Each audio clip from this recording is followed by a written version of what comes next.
Feed your body, nourish your soul. It starts with the food. What can you eat on this diet? So I touched a little bit on that just briefly, but really, so for me, veggies are always going to be the most important part of this because I don't think we get nearly enough. I mean, they say 7 servings of fruit and vegetables. I stay away from fruits, so I'm really eating vegetables. I'm staying away from the starchy vegetables though. So I'm not doing carrots, or if I do carrots, they're in my soups. So I'm not eating carrots. I'm not dipping carrots in anything. I stay away from potatoes. I do have sweet potatoes in some recipes. They are boiled, not baked, for some stews and things like that. But veggies, green leafy veggies, huge. Celery. I love cream cheese. Like my favorite snack of mine is cream cheese and celery. So that's, or even cream cheese and almond butter. So I do almond butter, nuts, but always in the raw organic form. My favorite nuts, for example, are macadamia nuts and pecans. They are the highest in fat. They've got the lowest carbs. And the calorie wise, I mean, you just like the biggest thing is you just need to watch serving size on something like that. Like, don't sit down to a whole, pound of macadamia nuts and think that's going to work. So a quarter of a cup, and really you'll be fine. That's good. Meats, I'm a huge fan of grass-fed and finished. Anything that I eat is organic. But that's first and foremost.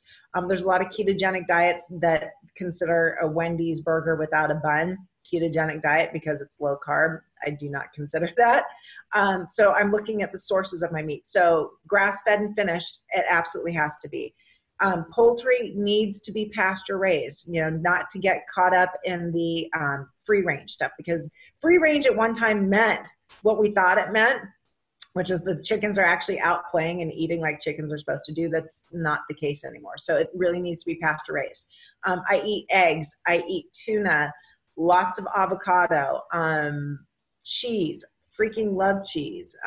But the cheese is unpasteurized, because when they pasteurize the cheese, they take out all the good bacteria. So that's like, you really want the good bacteria. So I get there's Organic Valley has a great brand of unpasteurized cheddars. There's a mild cheddar and a sharp cheddar. Freaking love those.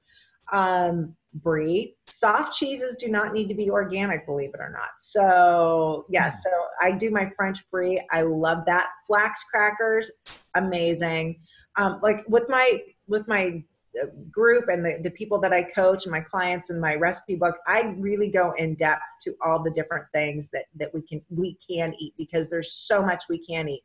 I don't do noodles per se, but I do noodles made out of zucchini noodles, or spaghetti squash. There's a lot of swaps that we can make. Ultimately, what we want to do is look for real food. Kick the processed food. Kick the packaged food. If it's coming in a package, you probably shouldn't eat it. That's kind of my motto. So that's really the key, is looking at what you're eating, quality of food.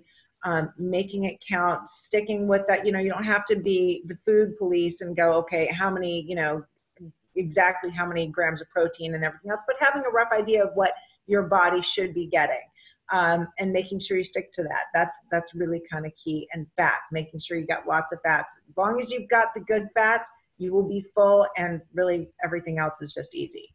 Yeah, and that really comes home to me, because I was invited over to somebody's home for a dinner, and here in America we're used to these huge portions, and I don't really eat large portions, but I guess, but they brought out like this really fine grass-fed beef and this really, like you say, this organic cheese, and the portions were tiny.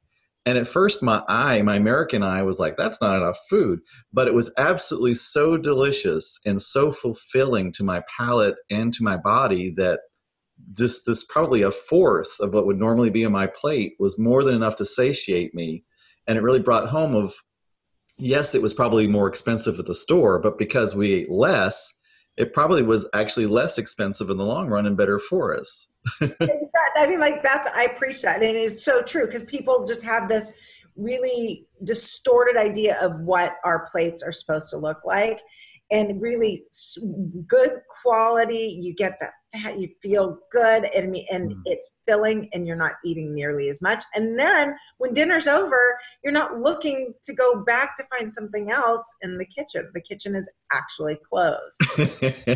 So, which I mean, like, I absolutely agree. Yes, people kind of get that sticker shock, but when you're eating it and you go, wow, okay, so this steak, which I would normally eat all by myself, is actually 2 portions. Or the cheese, oh yeah, that's a $10 cheese, but guess what? That $10 cheese is going to last you a couple weeks. So Right. yeah, I totally agree, 100%. I love it.